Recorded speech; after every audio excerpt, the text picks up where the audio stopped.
hello, not yay. Hello, and we're right again. Hello to being right.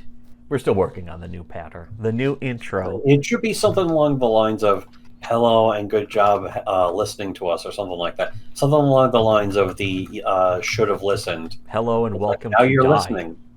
Master of Hello. Magnet. Hello, enjoy listening to the Masters of Magnet. Welcome to another That's definitely our instant catchphrase. on this week. This week's new episode brought to you by our Subscribe Star backers, as always. Subscribe to our Subscribe Star to be let in on the secrets that nobody else wants you to know, but everyone else will be saying in the coming years, as has been proven. They're only secrets because people are so afraid of the information getting out. Yeah, it's too new. It's information that's too new, and people are too wary and nervous about saying it in public, whereas in a couple of years, everyone else will be admitting, but they'll be acting like they just discovered it. It's what we've already seen happen. Yeah, they'll be acting like the they blog. figured it out instead of having heard it from us first. Yeah, which is exactly what's happened in many, many cases, perhaps millions of cases. But the entire website of Kiwi Farms is actually one of the best exemplars, if you will, of or exemplars, that is, of the exemplars of that in person, on the screen, on before your eyeballs. People, everything that we had said a few years ago is what Kiwi Farms only has just now started saying a few months ago. And in a way, another example, here is George Alex Doppelpopoulos from April 21st, 2023, who I have to go to another browser to even see this tweet because he had me blocked for being friends with somebody who jokingly said, pity party of one. Yeah, this story is fascinating. This story is more interesting than anything he will ever have to say or do, but it also still makes him look bad. And yeah, I think he has me blocked, again, for the same reason, because I fucking liked a tweet that was slightly at his expense. It's not even fucking making him look bad, but he was very upset. He was very butt flustered. Yeah, here's what happened specifically is that I think it was 2020 or 2021.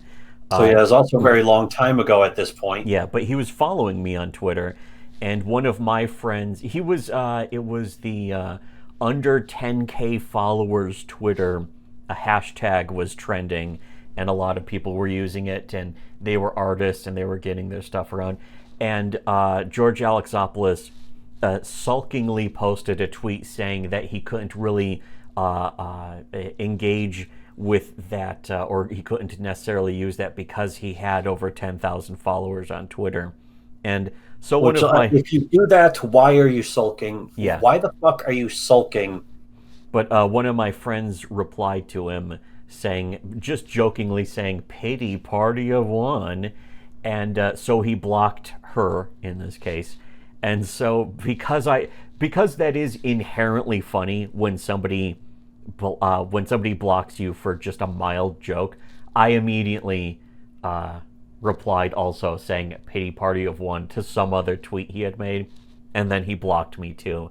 And then he started blocking people who followed me or I was following. Now, the simple fact is, you block somebody for that, you block somebody at all, you're a bitch. Yeah, I've never seen anyone cool making block a lighthearted people, joke at your expense because you are so thin-skinned. That's a red flag. Yeah, that defines you as a person. You are defined as a person by blocking somebody for a completely mild joke. That it was even by somebody who followed you. Nobody who's ever done that has ever made anything good, by the way. I know he gets a lot of his fucking comics like reposted and stuff, but they're not that good. Yeah, I think they're lukewarm. It was actually Nurkish recently who said he's just a very autistic version of the guy who gets mad at everything. Makes a good point. I'm a comic artist, Dr. Han. That's going to be a way outdated by the time this goes out. That is a more famous and popular meme than anything George Alexopoulos has ever done. Meme, that was another thing, is that after the girl I know said "Pity Party of One," he blocked her and then started doing comics trying to make fun of her in a completely really tepid, watery, straw man kind of way. Just a fucking really. Well, it was clear he was butt blasted. It was clear that it was making him look bad, and instead of apologizing like an adult would or admitting his fault, he fucking attacked her. Yeah, basically, he made comics trying to act like she in some way attacked him. A very Comicsgate move, which of course goes to show why he was fully out in favor of Cyberfrog in the first place.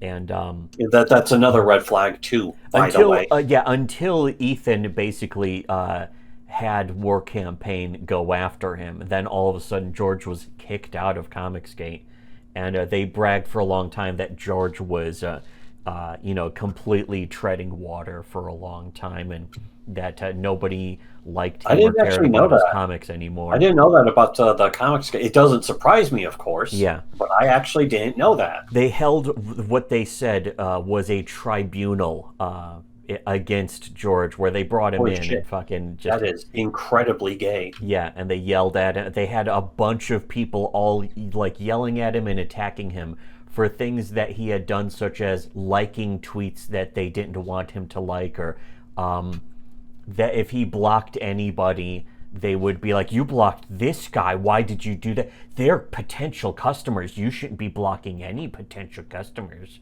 And that's what, back when Comicsgate was trying to push that as one of their fake marketing tactics, where they were saying that you should never block a potential customer, as Ethan was blocking tons and tons of people. Including people who simply asked for a refund. Somebody who's basically lying about people, doxing people, a fucking doxing ring. What was it? I forgot what it was with fucking Nasser.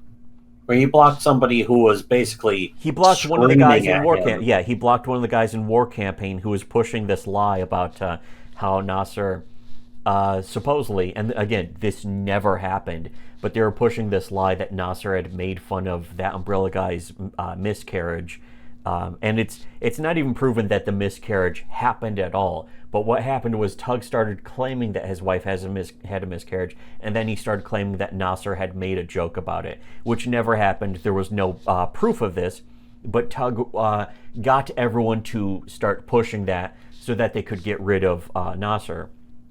And sure enough, with the help of War Campaign, but also with the help of just all of the other streamers in Comicsgate, all the Comicsgate friendly or adjacent people like Yellow Umbrella and that kind of shit, they all made this claim that Nasser had done this. And, as everyone who has kept up with the story knows, years later, Nasser eventually was allowed back in to Comicsgate in part because the whole thing was a hoax that never happened, and Yellow Flash and that Umbrella guy who were pushing the hoax in the first place basically were told behind the scenes to shut up about it from now on and to never even acknowledge that it ever happened. Which so they did. They followed their orders. Complicit in doing that.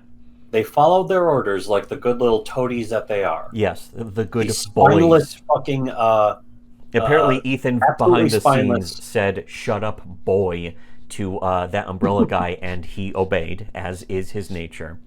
But the thing is that it's also said that behind the scenes, that Umbrella guy is furious at Ethan and thinks that Ethan betrayed him by not sticking to the story of pushing this hoax about Nasser supposedly making jokes. If he is upset about it, if he is angry, he's definitely fucking not going to come out with that for a long time, because that would be he could speak up. That would involve actual guts. Yeah, right this second, any one of them any person in Comicsgate right now could speak, including Nasser, who now is in Comicsgate, so he can't talk about it. He used to, though. He used to talk openly about how Tug and their friends were all lying and pushing lies, and that here's the evidence that they're lying, and here's this evidence that I never said any of this kind of thing. But now Nasser doesn't say any of that anymore because he's in Comicsgate, and one of the stipulations is that he can't talk about the stuff that other people in Comicsgate lied about him over.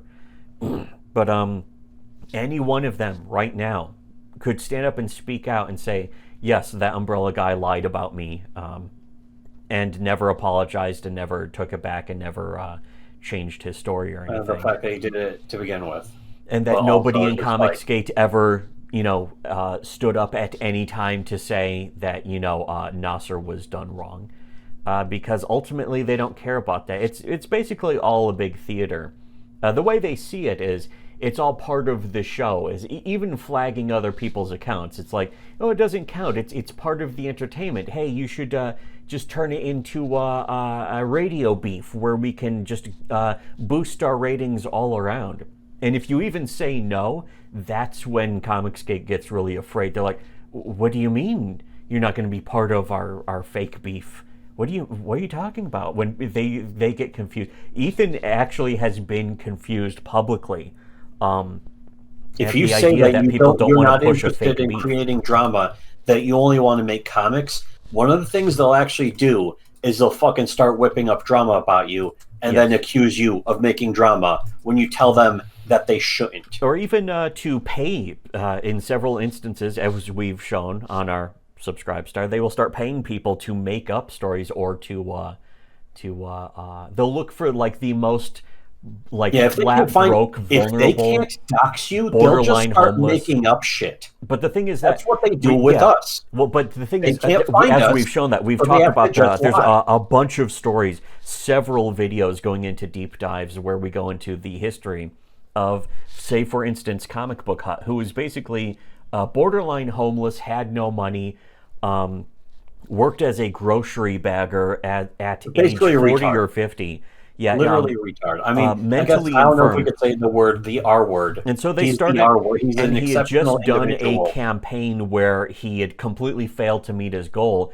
And then Ethan Van Sciver donated a bunch of money to him, and the next day, Comic Hut started attacking the people that Ethan Van Sciver had already been proven not to like. And it's funny because once that came out, at first Ethan was pushing this whole story of, Comic Hut's got the scoop. And then it's like, oh, wait, Ethan just paid Comic Hut right before this came out. And all of a sudden, all the news and information disappeared. A few people who are really behind the times in Comicsgate, the people who are really in the dark, the end user, the end troll, the sucker. Which is like all of them at this point. The rube, the gullible. You're in the dark. The gullible dope that Comicsgate relies on. They were the ones. They're usually the ones who still will be like, well, what about what Comic Hut did? And it's like, Comic Hut didn't do anything. Comic Hut just made accusations and didn't back it up. And people act like, no, he did back it up. And it's like, no, he didn't. You look at the proof he posted, is that his proof is that he talked to one guy who was involved in at Iconic Comics, a guy who wrote comics at Iconic Comics. All he proved is that he had contact with him. Doesn't even say about what. And also, interestingly enough, didn't admit that the guy that he was contacting paid for his mother's funeral. Comic Hut's mom died, and this guy, Doug Ernst... According to Comic Hut, anyway. Well, no, Doug Ernst said it. Doug Ernst said that he paid the money for Comic Hut's funeral. He's like, yeah, I gave him $1,000 for him to have a funeral. I'm sure he paid the money, but does he know that it actually there was an actual funeral? That is a good question. There's no verification. Now, here's the thing. All of this is we already know that Comic Hut is a liar.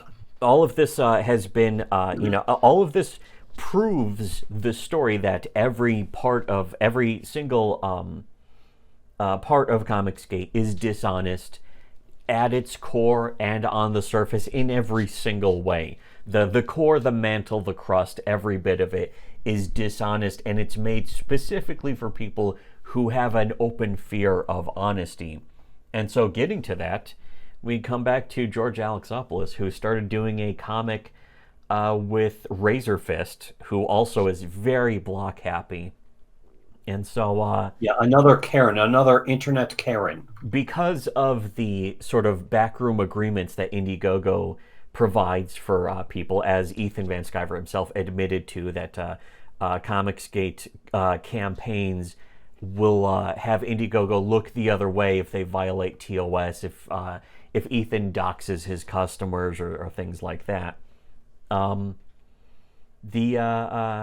his customers, rips off his customer. It's to the point where they were giving him a pass. They had to stop doing that because it was actually becoming bad for business. Yeah, it became a PR nightmare for Indiegogo, so they had to basically fire the people who were giving Comicsgate a pass, and then Comicsgate went from having their campaigns promoted to not having them promoted by the the behind the scenes people. And all of a sudden Comicsgate people were like, we're being shadow banned, because they were actually being held accountable to the terms of service that they had agreed to, interestingly enough. But which is not how shadow banning works. That's not what a shadow ban is. Yeah, most of them were saying they were shadow banned over things that aren't shadow banning. Most of them were saying that they didn't show up on searches that they were showing up on when anyone else looked for them. Anyway, and so if you actually mention this, their own fans, they would actually block on Twitter. Yes, if their own fans mentioned they started blocking other people in Comicsgate over this. But anyways, Razor Fist is writing a inevitably gay comic, apparently called Ghost of the Badlands. I mean, it just sounds fucking unreadably shit. Well, yeah, I think some of the examples of Razor Fist's writing people were just laughing. Even Razor Fist fans were mocking him and laughing about how bad he is as a writer. But the comic is being drawn by George, so they got this stuff together. Now, this is interesting though, is because it's part of this whole Iron Age thing, which is the QAnon of comics, if you will. It's Iron Age, but they're afraid of being made fun of. Razor Fist and George Alexopoulos is like the afraid of being made fun of or having jokes made at their expense wing of Iron Age, also known as the already rusted and blown away age. But this is a comic by Razor Fist, who continues to suck Ethan Van Sciver's dick. So Razor Bitch is either unaware that George was ejected from Comicsgate, or he knows and simply doesn't give a shit that his own artist was attempted to be deplatformed and attacked by the entire movement, which is not a great relationship for a writer and artist when the artist was attacked by a group of people, and the writer is in support of that group of people, regardless of evidence. And we've seen this before from many people in Comicsgate. So this whole thing is clearly headed for just a giant brick wall where George and Razor Fist, of course, are going to have a falling out. You'll see that. And when you do, we called it. In fact, it will probably happen before this video even goes up. Or don't be surprised if that happens anyways. Which is what happens all the time with our videos. That keeps happening. Is we do a show about it where we make a prediction. The prediction comes true before the video even gets a prediction. Posted. It's just a repeating of history. A prediction indicates that we aren't sure. Yeah, or that it's not a guaranteed thing. This is absolutely guaranteed. The thing is that we've also been saying that on our Discord. If I so much as thought it, we called it. So, end of story. End of story. And punt. But anyways, so rip again. Yeah, ripperino, if you will. Rip again, just followed by the sound of somebody ripping a piece of paper in half. Yeah. Why you think this is my real account? Will rip. Anyways, so that's we wanted to just do a video. Just saying soon pity perhaps party of 2 but and here's the thing is that I know people will be like, well, they made a lot of money. Yeah, that doesn't mean it's good. It doesn't mean that their relationship is going to last. It doesn't mean that the comic is going to last. The Transformers movies made a lot of money. Yes, the Twilight movies made a lot of money. If that's your criteria, then you think that is, by your standard, the Twilight movies are good movies. If anything, the Transformers movies are better when we movies. mentioned that John Nolte from Big Hollywood Yeah. was a big fan of fucking the Twilight series. That was sadly very gay on his part. But anyways, so there will be that. I wouldn't be surprised if it still manages to hang on for another year. But considering that he couldn't even leave people unblocked long enough over one joke, because he had printed, Georgia actually printed out copies of literally #1. So and the thing is that I don't think it was even a year after he did that did he block me again, just because of a completely minor, good-natured even joke. It shows how little integrity he has and how untrustworthy he is. It is also always a good thing. It's always been a good thing, is get people to block you as soon as possible so that you know that you shouldn't be interacting with them. Yeah. That's one of the biggest tragedies. The fuck out of them. Yes. I've been accused of purity testing people as if it's some kind of bad thing. It's like accusing us of being pure. Used it in a bad tone of voice. Accusing us of being pure, in other words. It's like, yeah, guilty as charged, if you will. Perhaps. Not even that I am pure, but that other people don't live up to my standards. Other people are so spoiled. I need you to live up to my standards, because if you fucking don't, then you aren't worthy of my time. It's not even a high standard. It's just to be a completely normally moral human being, and a lot of people just can't fucking hack it. It's too bad for them. But also, we are glad for that. It's one of the biggest tragedies of fucking Tim and Mark. We warned them a long time ago. It's like, yeah, you should never trust this Comic Hut guy. And, again, we don't like saying I told you so. But he's only saying it to us. He's not saying it to you because he knows that if he says it to you, he'll be in bigger trouble. He knows he can get away with it if he's just doing it in front of us. Yeah, because he knows that we're not. Another very easy criteria to meet is, like, if there is some borderline homeless guy who basically doesn't actively do something for you in the form of giving you money. If all he does is talk you up, if some guy out there talks you up and says you're good at something, look out for what they really want from you. If they ever ask something from you, or if they ever are willing to take something from you for free, you should immediately be doubting it. Don't believe them. Don't trust them. And Comic Hut was the thing is that alone isn't the proof. The other shit that Comic Hut did was already the proof. And the thing is, you can't overlook it. You can't forgive and forget. Anyone who forgives and forgets is making a giant mistake with their entire lives.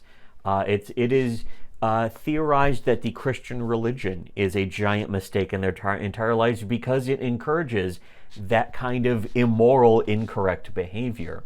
Not just that Christianity, that the doubt of God and the fedora tipping or any of that shit, but that it teaches immoral behavior the same way that, say, Islam does, or Buddhism does, or even atheism does. It's a morally incorrect behavior to forget somebody's bad behavior. And I know some Christians say, well, it's about contrition. If they're legitimately contrite, or if they are actually sorry for what they did, you should forgive them. But Christians don't do that. They just say that they should forgive and forget over things that are not worth forgiving. I agree. I would actually agree otherwise. Yeah, if somebody shows contrition, do you know how fucking rare that is, though? It's sort of like the, as somebody who demands an apology is not showing contrition. As one of Jesus Christ's apostles, House MD, once said, people don't change. And when a person doesn't change, they are not going to have any contrition to give for anything wrong they've ever done. When somebody's demanding your forgiveness, let's stop acting like but even if that they don't, means you have to forgive them. If somebody said something wrong, you should probably expel them from your territorial bubble, to quote the FBI agent from The Frighteners. Jeffrey Combs. Wei-Yun from the Frighteners. Wei-Yun from the Frighteners, as he said. You should eject them from your territorial bubble, as he referred to it. And you should never overlook that, even if they do apologize. Which, of course, Comic Hut didn't. You shouldn't be looking for an apology from somebody. Let's fucking not get confused there. Let's not get it twisted. Nibba. Fucking Comic Hut not only has never apologized, but he got even more indignant, and then he just wiped out his accounts and fucking vanished, and then he came back and he started making the same accusations all over again. Deleting your account is really just another again.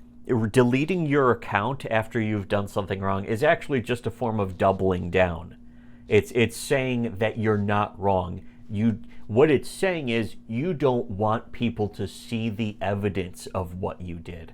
That's what it's really saying. It's a method of trying to hide from your crimes. It's not a method of modern love, though. There's a car. It definitely makes it the worst thing ever. Or the best thing? Well, if it's not that, then yes, it's the worst thing ever. If it was the method of modern love, it would be, in fact, the best thing. It's not even Out of Touch Thursdays. Yes. It's not even Modern Love by David Bowie, which actually is a better song, to be honest. Objectively, a better song, although, you know me, I don't like to judge. Yeah, I don't like to pick favorites or anything, but it's the better song. I'm not going to pick favorites. Isn't it subjective? No. Nah. Anyway, We're not going to have arguments with these people. With these people. And that should be treated the exact same way that the delightful person who said that should treat people. Anyways, we are continuing to be correct, as usual. So donate to our Subscribe Star, become PayPig, to find out what everyone else will be saying in the coming years. And for everyone else, though, should have listened to Shitty Webcomics.